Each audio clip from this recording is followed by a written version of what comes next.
Hi, I'm Perianne Boring. I'm the founder and CEO of the Digital Chamber. We are the preeminent policy organization advocating for Bitcoin and blockchain technology here in the United States.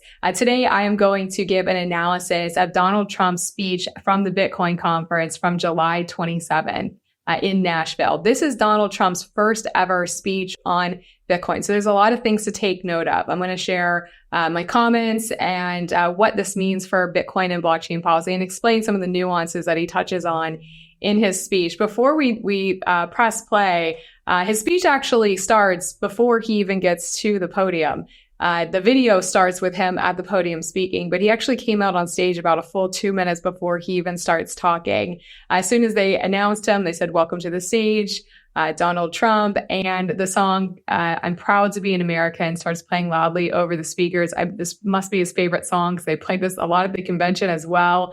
So he comes out, songs playing, and he's hitting some marks on the stage. So he's walking the stage left, he's walking the stage right. He's not behind the podium. He's really allowing the whole audience to see him. One lesser known fact about Donald Trump that you may remember, maybe you don't, he used to be the owner of the Miss USA pageant.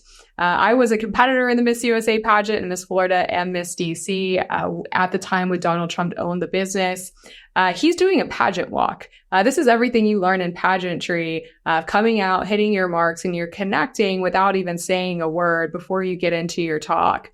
So he's hitting those marks. He's got this patriotic song playing. He's smiling. He's nodding. He's saying thank you. He's singing the song. He's really getting the audience going. But really, the whole point of that is he's connecting with his audience. So the speech really started before he even talked, and he's building that rapport with everybody that's there. All right, so we'll start playing it now. This is his introduction. Hello, Bitcoiners. Thank you very much. Hello. It's good to be with you. It's good to be with you. So, Secret Service just told me, "Sir, would like a little more time." I said, "You take all the time you want. You can take 2 hours, 3 hours. The hell with the people that have been waiting out here." But I'm sure he came out about an hour late. So we were waiting a long time, and there was anywhere from 8,000 to 10,000 people in the audience waiting for him. A lot of things are happening in the world. We just heard, you probably heard, that Israel was just attacked, very severely attacked. And Hezbollah looks like. And this is things that won't happen. I mean, you just can't. They have to respect us. They have to. So he's starting his talk by commenting on the attacks in Israel that had happened that day. Some people made some comments. He seems all over the place. He really touched on all sorts of things. Let's remember, this is the former president of the United States. There is no one who's closer to power, except for the president himself, than Donald J. Trump. Donald just transitioned the power. He spent 4 years of his life traveling the world representing the United States in diplomatic meetings and conversations. And the world is really watching to see what Donald Trump is going to say about Israel. So this is the first time he made a public appearance since those attacks. So he really needs to say something to the international community. But he's at a Bitcoin conference. So this is Bitcoin going mainstream. This is one of the benefits of having Donald Trump speak at the Bitcoin conference. This clip was played to news outlets all around the world, even if people didn't necessarily care about Bitcoin or the Bitcoin conference. A lot of people were tuned in to these bigger geopolitical issues, and of the day, it was Israel. So that's why he's talking about Israel. It really has nothing to do with Bitcoin, but more to do with who Donald Trump is. Bitcoin is not just a marvel of technology. As you know, it's a miracle of cooperation and human achievement and a lot of relationships that are formed. I just did a meeting, a roundtable with a lot of the leaders, and it's amazing. There's a great camaraderie. It's really interesting. There's competition, but there's a relationship, there's a friendship that's developed with a lot of these people. I noticed it. I don't usually see that too often. I see the opposite, actually. They want to get each other. They want to kill each other. These guys have a great feeling. Very smart people, too. Congratulations on all that you've accomplished. This room is amazing. The people in this room, high IQ individuals. I'm running against a low IQ individual, her. Here he's talking about how the industry has come together. So there was a roundtable right before his speech. It cost over $800,000. I think it was $874,000 a ticket. So I personally was not there, but only just the most wealthy and most successful CEOs and investors of the industry participated in that. It was a very small event. But some of the people that were there were some of the crypto exchanges, and these are competing businesses. So while, yes, they do compete for market share, the industry really has come together. And I think a lot of that has to do with how the current Biden administration has treated our industry. The Biden administration's position on crypto is to kill it. They tried to kill it. It's very hostile and critical approach to the crypto space. It's really forced the industry to come together, to work together. So that's what he was saying. He's a little surprised that all these competitors got in the room together. And it sounds like they had a similar message. Right now, the bar is very low, I think, for most companies in terms of what political success looks like. The things the industry needs to be successful, it's just basic regulatory clarity. Stop coming after us. Allow us to have bank accounts so we can operate companies. These are probably a lot of the topics that came up in that roundtable as well. But recognizing that the industry is that, there's that kinship amongst the CEOs, is something he's saying he recognized in his meeting with the industry. All right, now he's going to get into some campaign kind of stuff and start poking fun at Kamala. I'm not even talking about him, her. I got a low IQ individual. The reason I've come to address the Bitcoin community today can be summed up in two very simple words: America first. Because if we don't do it, China's going to be doing, others are going to be doing it. Let's do it and do it right. My vision is for an America that dominates the future. We have the best economy, the highest standard of living, the safest, the most beautiful cities. And by the way, when I say safest, our cities are going to hell right now. All right, so we mentioned China. This really is a very smart way to think about the issue from a political and a policy perspective. At the end of the day, cryptocurrencies, Bitcoin, blockchain technology is technological progress. A blockchain is a value transfer protocol. It's a way to send things of value peer-to-peer, essentially for free, without the need of a middleman. This is going to completely revolutionize the financial services industry, and much of the financial service industry is going to be rebuilt on top of blockchain infrastructure. So what Trump is saying about China, he's saying he thinks about this as an America first mindset, and he's thinking about it correct.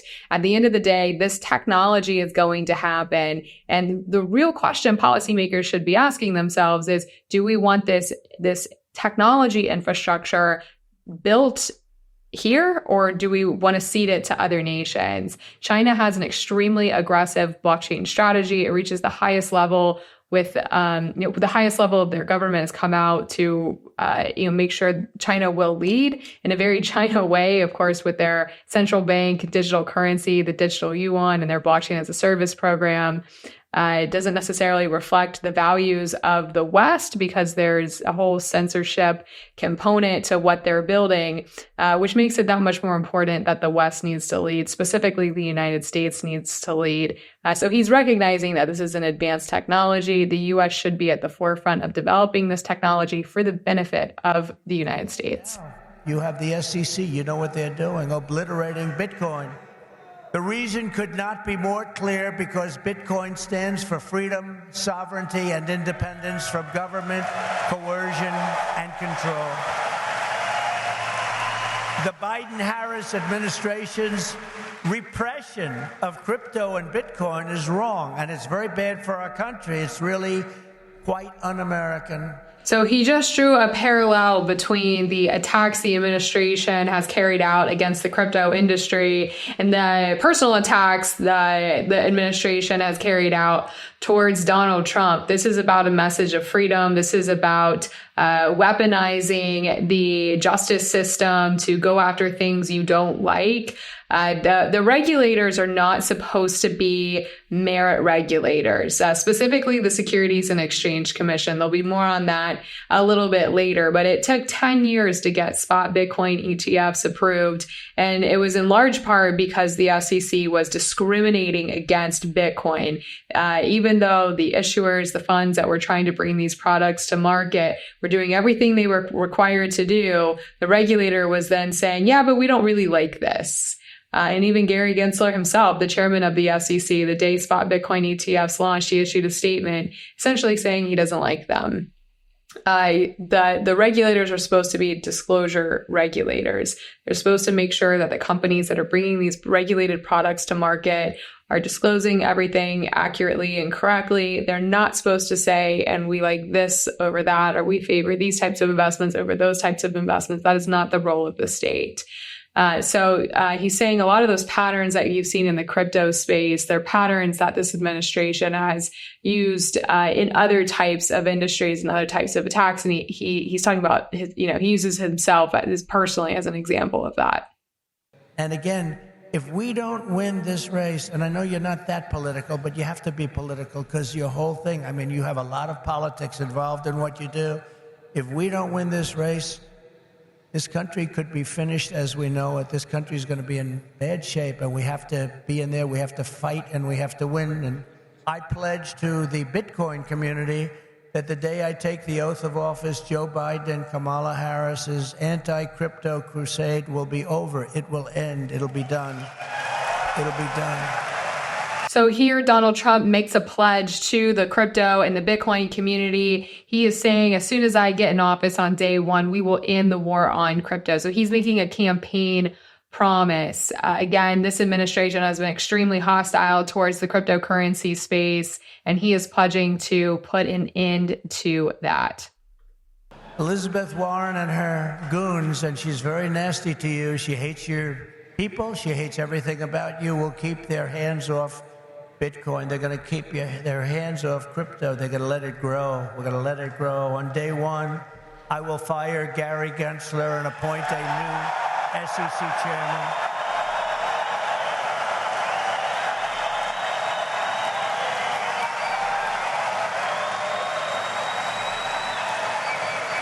I didn't know he was that unpopular.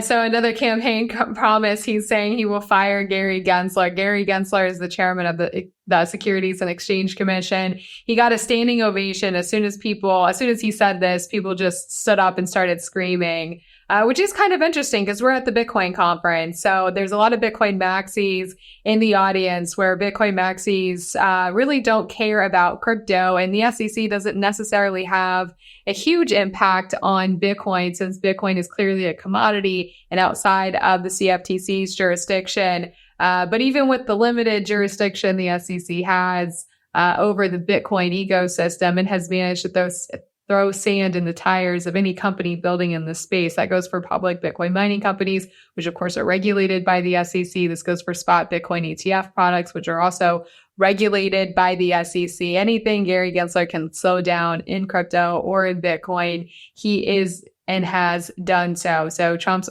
saying he'd put an end to that, and the people absolutely loved it. A lot of things change. As president, I will immediately shut down Operation Choke Point 2.0. They want to choke you. They want to choke you out of business. We're not going to let that happen. All right, so here he mentioned Operation Choke Point 2.0. This is an attack throughout the banking system. The bank regulators have applied pressure to the banks, and there's been massive debanking of all Bitcoin and cryptocurrency companies across the United States. If you don't have a bank account, how do you pay your taxes? You can't operate a business without a bank account. A bank account is a lifeline. In many companies, this is one of the biggest challenge for CEOs is establishing those banking state relationships. This is a different type of discrimination. This is another way the Biden administration has been attacking our industry. It's called Operation Choke Point 2.0. Operation Choke Point 1.0 took place over a decade before. This was when the federal government was going after politically unsavory businesses like gun manufacturers, the adult industry, and other groups that didn't align with whoever was in power at the time. Operation Choke Point 2.0 has exclusively been focused on the cryptocurrency industry. This is another way that the Biden and Harris administration has tried to kill crypto. So a lot of people were very, very pleased that he specifically mentioned Operation Choke Point 2.0 and called that out. And no longer will your government sit by and watch as Bitcoin jobs and businesses flee to other countries because America's laws are too unclear and too tough and too angry and too stiff. We will keep each and every Bitcoin job in the United States of America. That's what we're going to be doing. Upon taking office, I will immediately appoint a Bitcoin and Crypto Presidential Advisory Council. Would anybody like to be on that particular council? Please raise your hand.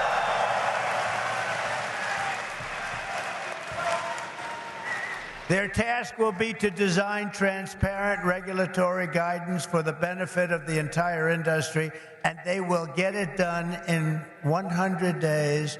We will have regulations, but from now on, the rules will be written by people who love your industry, not hate your industry, people that want to make it clear and simple, straightforward and fair, people that want to see your industry thrive, not dive. All right, here's another campaign promise. Trump is saying if he is elected into office, he's going to create a Bitcoin and Crypto Advisory Council. He says the laws will be written by our industry. No longer will you have these unelected bureaucrats trying to shove the industry out of the United States. We're going to make sure Bitcoin jobs stay in America. Then he says, would anybody want to be on this council? And everyone starts roaring. You can bet there's going to be a lot of competition to get on this council if it's ever set up. Probably everybody's trying to figure out how to get in line already, even though this isn't even a thing yet. Next, I will immediately order the Treasury Department and other federal agencies to cease and desist all steps necessary because, there's a thing going on in your industry. They want to move the creation of a central bank digital currency. It's over. Forget it. CBDC. There will never be a CBDC while I'm president of the United States. And I will always defend the right to self-custody. Self-custody. You're going to have a great industry. You're going to have a great industry, and we're going to be fuel for your industry, not demolish your industry. America will once again be a nation that protects property rights, privacy, freedom of transaction, freedom of association, and freedom of speech. We're going to go back to the old days when we were a nation that was building, not a nation that was eating itself alive from within.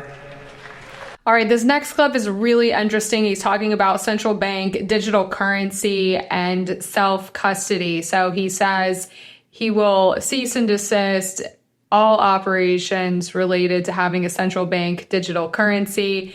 Trump has talked about this before he came out with a comprehensive Bitcoin strategy. In fact, most times if he ever got asked a question, hey, what's your position on Bitcoin or where do you stand on cryptocurrency? He would say, well, I'm against CBDCs. These things are not necessarily directly correlated, but tangentially. There is some efforts that, some who think CBDCs would be competitive with Bitcoin or cryptocurrency. I actually think they're more competitive with privately issued stable coins than the broader cryptocurrency space. But there are a lot of privacy concerns, particularly within the Republican Party. You've already had two states, both Texas and Florida, who have banned CBDCs in those states altogether. So the GOP broadly is very much against CBDCs, but more so from a privacy perspective, because you can track and trace and surveil the civilization and entire population at levels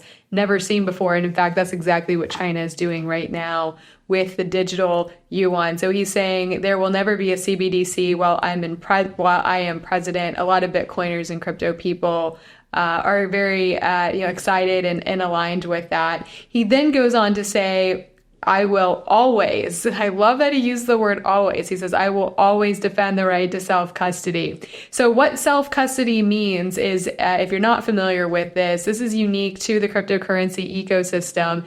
Cryptocurrencies are obviously digital assets. These are digital currencies. It's digital property, and you can hold them yourself with a self-custody wallet. These can be a hardware wallet, like a physical a device that has this Bitcoin software running on it, or these can be hot wallets. Hot wallets are on the internet. There's not a physical thing to it. But self-custody means you are not using a third-party custodian. You are managing your private keys to access your Bitcoin wallet yourself. You're not using a third party like a bank or a regulated custodian, a qualified custodian. You're not storing your cryptocurrencies on an exchange or any type of trading platform at a brokerage.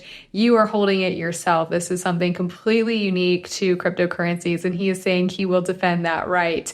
The reason why this is interesting is because when he was the president of the United States, his Treasury Secretary Mnuchin actually tried to regulate self-custody wallets out of existence. There was a very significant effort to put extremely draconian regulations that would have made it essentially impossible to operate self-custody wallets in a legal way here in the United States, and he got a lot of flack for that. So he is reversing his position, and then he said, we will protect property rights. So being able to have custody of your digital assets would be exercising your property rights, freedom of speech. He says privacy, freedom of transaction, freedom of association. The freedom of association piece was a little wonky. Usually we say freedom to assemble, because the blockchain is a place where people can coordinate and assemble digitally, globally for free without anybody standing in the middle. So he's talking about the ethos, the values of the Bitcoin community, of the cryptocurrency community. These are American values. These aren't just crypto values, but cryptocurrencies are a tool to allow people to exercise these rights, these freedoms, and these values. And we hold these values extremely sacred in the cryptocurrency space, and he's honoring those. So that's really important, and I think that goes a long way to show the authenticity of his position on crypto, which has been updated as of this past Saturday. As part of our effort to provide regulatory clarity, we will create a framework to enable the safe and responsible expansion of stable coins. Do you know what a stable coin is? Does anybody know? Please raise your hand. Allowing us to extend the dominance of the U.S. dollar to new frontiers all around the world. America will be richer, the world will be better, and there will be billions and billions of people brought into crypto economy and storing their savings in Bitcoin. So that's the way it is. That's pretty much the way it is. Those who say that Bitcoin is a threat to the dollar have the story exactly backwards. I believe it is exactly backwards. Bitcoin is not threatening the dollar. The behavior of the current U.S. government is really threatening the dollar. This next segment, he talks very quickly and briefly about stable coins. He says a little joke. Do you all know what stable coins are? Raise your hand if you do. It sounds like he probably hasn't known about stable coins for very long, because I can assure you the mass majority of people in that room absolutely know what stable coins are. So that's just kind of my read of it myself. But he says he's going to help provide regulatory clarity for stable coins. A lot of the stable coin issuers have really been lobbying to get stable coin legislation passed through both chambers of Congress and signed into law. This has been a big priority of the current Congress. Unfortunately, these bills really have not moved, and there is a need to usher them through the legislative process. So he's saying he absolutely would help with that. He would help get something signed to help support stable coin growth. And then he does know, enough about stablecoins to really understand the national security implications of them. This is really a more astute argument for stablecoins, that stablecoins are going to extend the dominance of the dollar. It's going to put dollars in the hands of communities that wouldn't necessarily have access to them. These would be more emerging markets and developing communities around the world. I know here in the United States, we do suffer from high inflation, but this is the most prosperous nation in the world. And there are many, many, many other areas that have crippling inflation. And these people would really benefit from having access to dollars for a number of reasons. Helping get stablecoins regulated and operating outside of the United States, he says, would extend the dominance of the U.S. dollar. And that's actually a very smart policy argument that we are glad to see. Inflation is a country buster. You can go back many, many years to Germany, and you look at what happened to Germany during their huge period of inflation, destroyed the country. It's a country buster. The Bitcoiners, and I say to you that you recognize the dangers of inflation long before most others did. You understood inflation, frankly, better than anybody else. You know that, don't you? If only they had listened. They didn't listen to you. They didn't listen to you. The trillions of dollars in ridiculous waste approved by our opponents resulted in the very inflation disaster that Bitcoiners had always predicted. 20, 30, and even 40% of the value of every dollar was wiped out, and wiped out quickly. You understood that, but a lot of other people didn't. The life savings of millions of Americans was rapidly destroyed. And very simply, uncontrolled inflation is a stealth taxation of the middle class. It really is. It's a stealth taxation. I call it the Biden tax. Now I call it the Harris tax, or the Harris-Biden tax, or whatever the hell we're going to call them. But it's a disaster. It's a tax of 50%. It's a 50% tax. Inflation, think of it, it's a 50% tax on people, 50. This is a human tragedy, and it's destroyed people. It's a national disgrace. It's destroyed everything in its way. Now he's talking about inflation. Inflation is something I've been talking about for over 15 years, and it's something that has really made its way into more of the national conversation in recent years. And he said the Bitcoiners understand this better than everybody else. We understand what inflation is than everybody else. He doesn't exactly explain what it is, though. Inflation is the expansion of the monetary base. This is the printing of more money. It's diluting the value of money that's already in circulation. He calls it a country buster. It dilutes the middle class. It dilutes the savings of people who rely on savings. And he says it's a national disgrace. And he went on to say it's as much as a 50% tax, and it's a stealth tax. And I do agree with all of these things. He then went on to say, we're going to make sure this does not happen, but he doesn't really explain that. He says, we're going to bring energy down.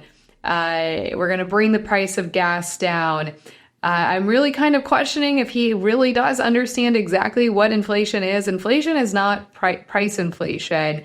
Most people are familiar with the CPI, the Consumer Price Index.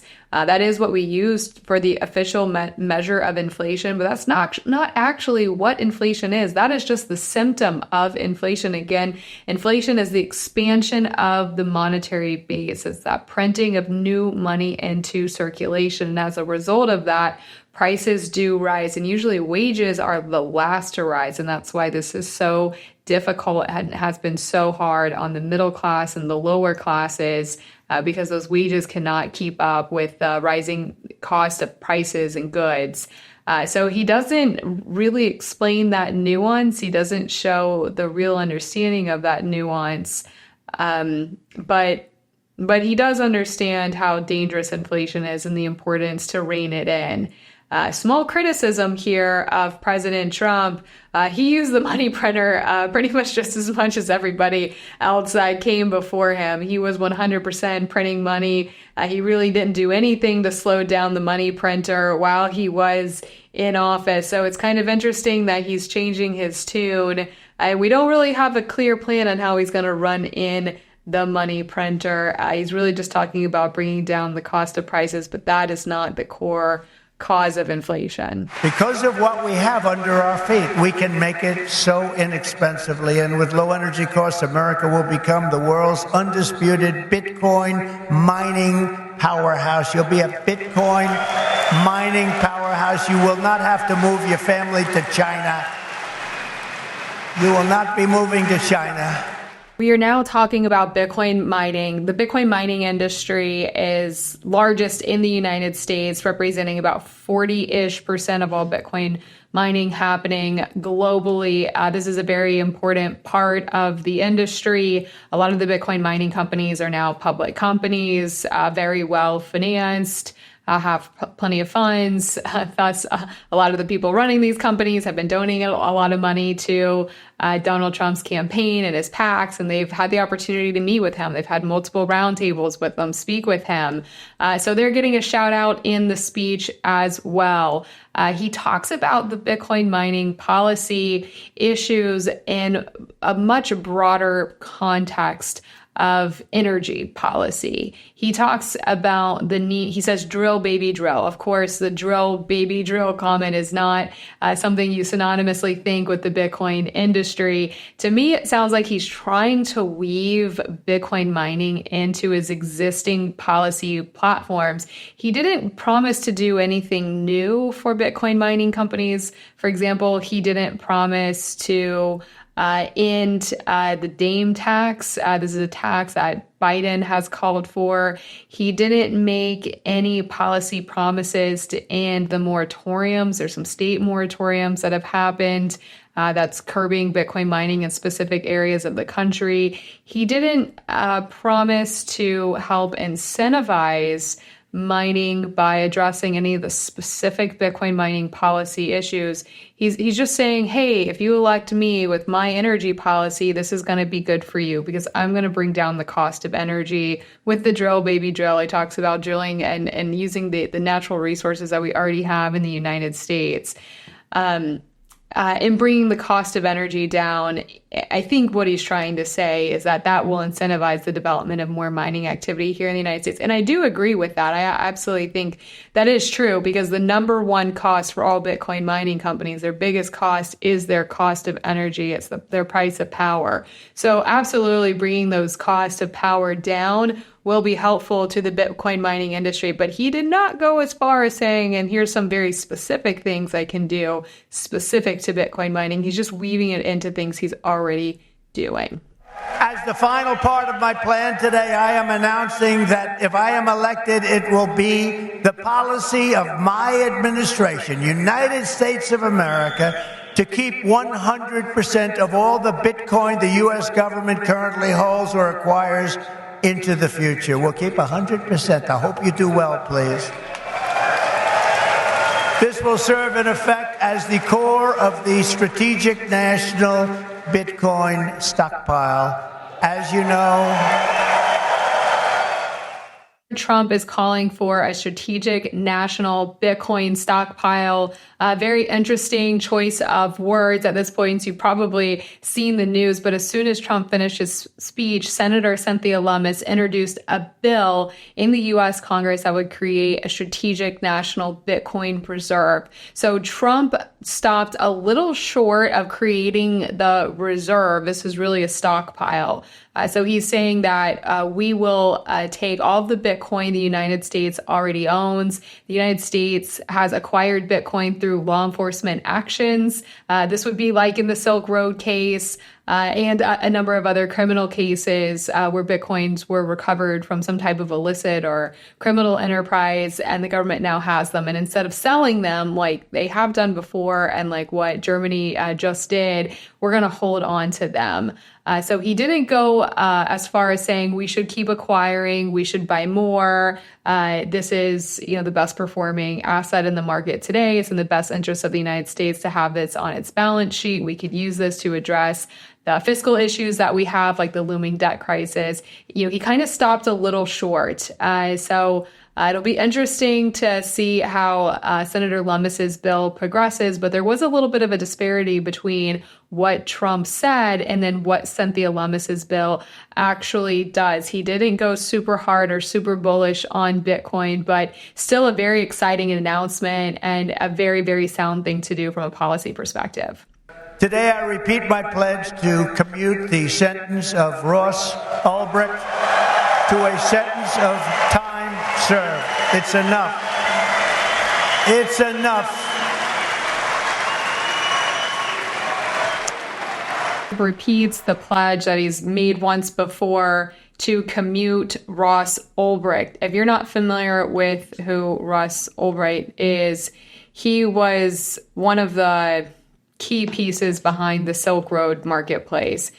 He was originally arrested in 2013, and he was sentenced to life in prison without the possibility of parole in 2015. So he has been in jail for over 9 years at this point. He was the founder of Silk Road. It was a marketplace where people sold things online in Bitcoin and cryptocurrency. And there were illegal drugs sold on the site. And that's really what came to lead to his arrest. His crimes include engaging in a criminal enterprise, a narcotics conspiracy, a conspiracy to commit money laundering, a conspiracy to commit computer hacking. These are all non-violent crimes. Silk Road is kind of similar to Amazon, except there wasn't really like a third party sitting in between facilitating the transactions. It was more of a peer-to-peer marketplace. This would be kind of similar to putting Jeff Bezos in jail if somebody sold something illegal on Amazon. So the commute of Ross Ulbricht is something that's important to a lot of people in the Bitcoin community. They feel like this was unjust for him to have life in prison, and it's not in line with sentencing of other similar crimes. It was more attacking the Bitcoin and the cryptocurrency space to send a political message to our industry that we are not welcome here. That's how a lot of people feel about this. So he doesn't say he would pardon him. A pardon would is a little bit different than the commute. The pardon would essentially forgive the person for their crime, removing any remaining penalties and punishments, where commuting it just says, you're shortening the time. He was saying for time served, and reducing the severity of the sentence. So that's kind of the difference between a commute and a pardon. Ultimately, my promise to each and every one of you is this: I will be the pro-innovation and pro-Bitcoin president that America needs and our citizens deserve. This will be one industry, but this will be a thriving industry, a great industry, and I'm going to be doing the same thing for every other industry also. Our nation has never thrived by trying to censor new ideas and shut down the dreams of our people. America always plants our flag on the next frontier and pushes boldly ahead. We have to do that. We haven't been doing that for a long time, especially the last 3.5 years. It's gone the exact opposite. Those of you in this room inherit the legacy of generations of American pioneers and patriots, risk-takers and renegades who settled this continent, built the modern world, and lived on the bleeding edge. You live on a bleeding edge. You do know that, Bitcoiners, don't you? You are the modern-day Edisons and Wright brothers and Carnegies and Henry Fords, and what you do in your lifetime stands a chance to outlive us all and inspire humanity for generations to come. This will go down as a very important day in the history of your industry. Together, you are building America's future with your own smarts, your own grit, and your own skin in the game. You have a lot of skin in the game, and that's what you're doing. It takes courage to do it. Most people don't have that courage. My job will be to set you free and to let you do what Americans do best and what you're going to do better than anybody. Win, win, win. You're going to win, win, win. This is really the closing thoughts to the speech, and I really thought they were beautiful, and it really spoke to me as just somebody that's been working in this space for over 10 years. He says, you're the modern day Edisons and Wright brothers and Carnegies and Henry Fords. And he says, it takes courage to do what you do. While I run a policy organization, I haven't necessarily built a crypto company. I represent a lot of these crypto companies, and I've seen what people have been up against. People have been against lawsuits that have taken tens, if not hundreds of millions to fight when they really haven't done anything wrong. They just fell trap to not being able to navigate the regulatory environment. There's been enforcement through regulation that's been crippling for industry.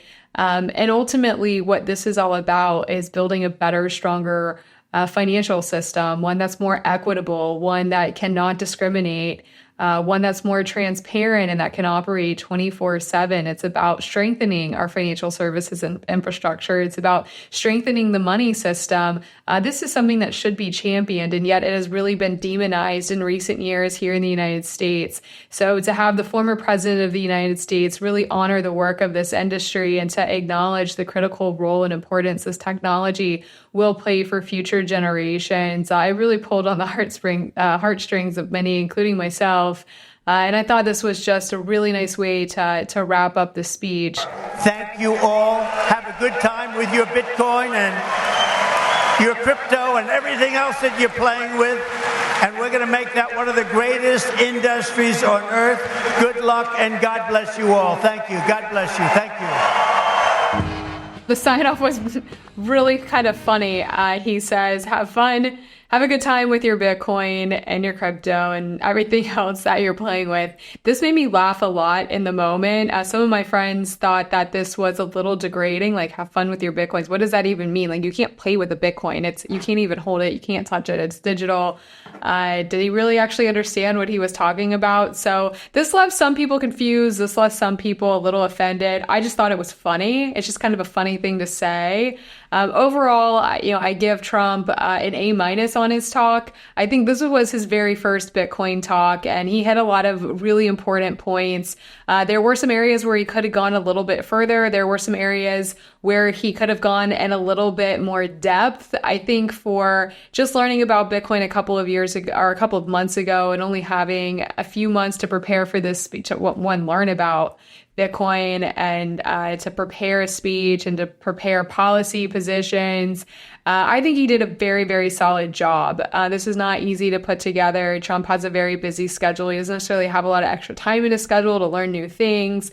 And I think he put in a great effort. But the difference between that A- and that A+ would be really pushing in hard to the policy. There were other political candidates and people in the policy space that actually had even more bullish policies, called for things that were even more bullish. So that in between a little bit of the lack of depth of understanding, which is understandable where he is. But overall, great job, President Trump. This was a really awesome speech. I truly enjoyed it. I had a great time. Was so glad to catch it in person. It really felt like an important moment in our history, and really glad to share with you all my thoughts on it.